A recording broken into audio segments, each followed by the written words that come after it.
વડોદરામાં અંગત અદાવતમાં કારમાં આગચંપીનો કેસ સામે આવ્યો છે। આજવા રોડ પર કારમાં આગચંપી કરનાર આરોપી સકંજામાં આવ્યો। આરોપી દિવ્યાંશુ ચૌહાણની પોલીસે ધરપકડ કરી। અંગત અદાવતમાં આરોપીએ કાર પર આગચંપી કરી હતી। કારમાં આગચંપી કરતો આરોપી સીસીટીવી કેમેરામાં પણ કેદ થયો છે, જેને આધારે કાર્યવાહી શરૂ થઈ છે।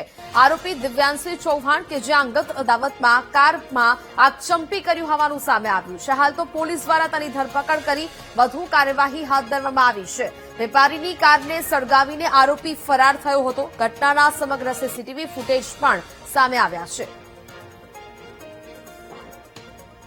સંવાદદાતા માનુ ચાવડા ફોન લાઈન પર જોડાયા છે। માનુ, વડોદરામાં અંગત અદાવત રાખીને કારમાં આગચંપીનો કેસ સામે આવ્યો છે, શું ઘટના? નેહા, 10 તારીખની રાત્રે આ કારમાં આગ લાગી હતી અને એના સીસીટીવી પણ વાયરલ થયા હતા। ત્યારબાદ પોલીસે તપાસ શરૂ કરી તો સમગ્ર મામલો છે બહાર આવ્યો છે। આજવા રોડના મકાનમાં કમ્પાઉન્ડમાં પાર્ક કરેલી કારમાં આગ લગાડવામાં આવી હતી। દિવ્યાંશુ ઇલેન્દ્રસિંહ ચૌહાણ દ્વારા આજે આગ લગાડવામાં આવી હતી એવી પોલીસ તપાસમાં બહાર આવ્યું છે।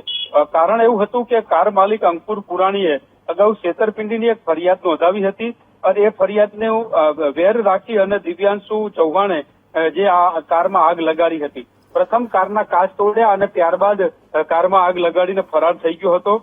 બાપોદ પોલીસે સીસીટીવી ફૂટેજના આધારે આ કાર્યવાહી કરી અને આરોપીની અત્યારે ધરપકડ કરી લીધી છે। જી નેહા। બિલકુલ માનુ, જાણકારી બદલ આભાર।